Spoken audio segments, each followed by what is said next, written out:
Bonjour à tous, si tu as cliqué sur cette vidéo, c'est que tu veux comprendre la notion d'ensemble. Ok, tu as appris dans la classe intérieure la notion d'ensemble, sans qu'on t'explique pourquoi il a été introduit. Ok, nous allons commencer par l'ensemble des nombres entiers naturels. Sûrement que tu connais cet ensemble. C'est tout simplement l'ensemble des nombres positifs et des nombres qui ne comportent pas de virgule. Ok, je prends cet exemple. 2, 5 et 191 sont des nombres entiers naturels. Pourquoi? Parce qu'ils sont positifs.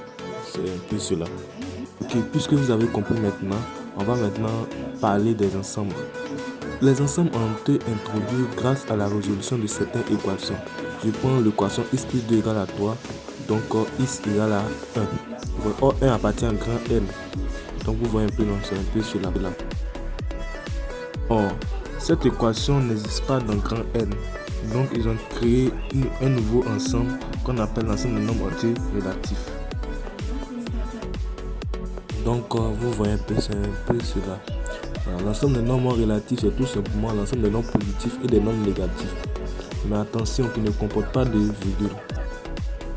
Ok, la résolution de cette équation donne tout simplement x égale à 1 demi, qui est égal aussi à 0,5. Voilà. Or 0,5 n'appartient pas à grand Z et n'appartient pas à grand N. Donc ils vont créer un nouveau ensemble qu'on appelle l'ensemble des nombres décimaux.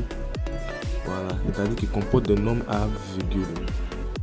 La résolution de cette équation donne x égale à 5 tiers. Voilà, vous voyez que 5 tiers, voilà, c'est un nombre rationnel. Donc ils ont créé un nouveau ensemble qu'on appelle l'ensemble des nombres rationnels. On note ça grand Q. Vous voyez un peu. Ah, les matheux. Bon, la résolution de cette équation donne x égale à racine carrée de 2 ou x égale à moins racine carrée de 2. Or, nous savons que racine carrée de n n'appartient jamais à grand Q, c'est-à-dire l'ensemble des nombres rationnels. Donc, ils vont créer un nouveau ensemble qu'on appelle l'ensemble des nombres réels. Voilà, une petite précision.